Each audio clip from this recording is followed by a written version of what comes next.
തൊപ്പിയും തൊപ്പിയുടെ ടീംസിനെ ഉണ്ടെങ്കിൽ ഒരുപാട് പേർക്ക് അറിയുന്നതായിരിക്കും. ലേറ്റസ്റ്റ് ആയിട്ടുണ്ടെങ്കിൽ അതിൽ ഷമീർ എന്ന് പറഞ്ഞ ഒരു പ്ലെയർ തന്നെ ഇതാണെങ്കിൽ രംഗത്ത് വന്ന് തൊപ്പിയെക്കുറിച്ച് കുറച്ച് കാര്യങ്ങളൊക്കെ പറയുന്നുണ്ടായിരുന്നു. ഈ ഷമീർ എന്ന് പറഞ്ഞാൽ അവനെ ഉണ്ടെങ്കിൽ ആദ്യമേ ആൾക്കാർക്കൊന്നും അറിയത്തില്ലായിരുന്നു. അങ്ങനെ ഇരിക്കുന്ന ഒരു സിറ്റുവേഷനിലാണ് അവരുടെ ഗ്രൂപ്പിൽ എടുക്കുന്നതും പിന്നെ ഉണ്ടെങ്കിൽ അത് ഗെയിമൊക്കെ കളിച്ച് ഭയങ്കര ഫേമസ് ആവുകയൊക്കെ ചെയ്തിട്ടുണ്ടായിരുന്നു. ഇപ്പോൾ ഈ ഗെയിമിംഗ് പ്ലാറ്റ്ഫോമിലൊക്കെ കളിക്കുമ്പോഴത്തേക്ക് അതിൽ കുറച്ചൊക്കെ പൈസ കിട്ടും. മാസമൊക്കെ 1,00,000 രൂപയായിരുന്നു അവന് കിട്ടിക്കൊണ്ടിരുന്നതെന്നാണ് ഈ വീഡിയോ പറയുന്നത്. പക്ഷെ 3-4 മാസമായിട്ടുണ്ടെങ്കിൽ കിട്ടുന്ന പൈസയൊന്നും അവൻ ചോദിച്ചിട്ടില്ല. എല്ലാ പൈസയും ഉണ്ടെങ്കിൽ തൊപ്പിയുടെ അക്കൗണ്ടിലായിട്ട് പോയിക്കൊണ്ടിരുന്നത്. അവനുണ്ടെങ്കിൽ ഇത് കണക്ക് റീചാർജ് ചെയ്യുമ്പോഴുള്ള പൈസ കിട്ടിയിരുന്നില്ല. അതെല്ലാം വീട്ടിൽ നിന്ന് അല്ലെങ്കിൽ വേറെ ഏതെങ്കിലും വഴിയിൽ നിന്നാണ് അവൻ ഉണ്ടാക്കിക്കൊണ്ടേ ഇരുന്നത്.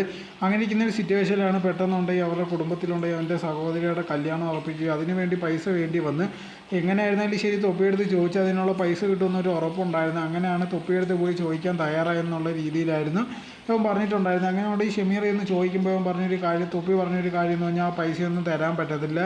ഇവിടുത്തെ പോളിസി അങ്ങനെയാണ്, പൈസയൊന്നും ഇല്ല, ഇവിടെ വന്ന് കളിക്കുക എനിക്ക് കൂടെ നിൽക്കുക അത്ര മാത്രമേ ഉള്ളൂ, അതല്ലാതെ പൈസ ഇടുന്ന പരിപാടിയൊന്നും ഇല്ലെന്നുള്ള രീതിയിലായിരുന്നു പറഞ്ഞിട്ടുണ്ടായിരുന്നത്. ഇതിനെ തുടർന്നാണ് ഇവർ തമ്മിൽ പ്രശ്നങ്ങളും ആയതും. അതുപോലെ തന്നെ മമ്മുവിൻ്റെ കാര്യവും പറയുന്നുണ്ട്. മമ്മു ഉണ്ടെങ്കിൽ ഭയങ്കര ഒരു ദാരിദ്ര്യം പിടിച്ച കുടുംബത്തിൽ നിന്നാണ് വന്നിരിക്കുന്നത്. അവരുടെ കുടുംബത്തിൽ ഭയങ്കര വലിയൊരു സാമ്പത്തിക കഴിവോ അങ്ങനത്തെ ഉള്ള ഒന്നുമില്ല. അവൻ്റെ കൂടെ നിന്ന് കഴിഞ്ഞാൽ ഭയങ്കരമായിട്ട് രീതിയിൽ മാറും എന്നുള്ള രീതിയിലൊക്കെ പറഞ്ഞിട്ടുണ്ടായിരുന്നു. പക്ഷേ അവനും ഭയങ്കര വലിയ മാറ്റങ്ങളോ കാര്യങ്ങളോ ഒന്നും വന്നിട്ടില്ല. പൈസയല്ല തൊപ്പി തന്നെയാണ് എടുക്കുന്നതെന്നുള്ള രീതിയിലായിരുന്നു ഷമീർ പറഞ്ഞിട്ടുണ്ടായിരുന്നത്.